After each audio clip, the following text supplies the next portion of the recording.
How to make your phone faster and more FPS for gaming on Android. Hello everyone, in this video I'm going to be quickly walking you through how you can make your FPS more fast on Android and just have greater style of gaming.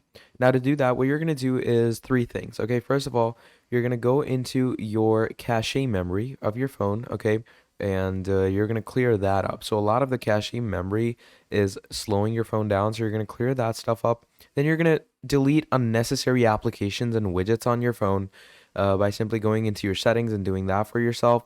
And moving on, you're also, in my opinion, this works a lot. You can go ahead and disable your Google Chrome browser. Okay, just use your phone's browser. Okay, you don't really need the Google Chrome browser because Google Chrome browser takes a lot off of your FPS. So I would say delete that. Keep your phone on charging and never play with charging on because that could be dangerous. But make sure your phone is fully charged. Play on high power mode, and that's pretty much about it. So thank you for watching, and I'll see all of you next time. Goodbye.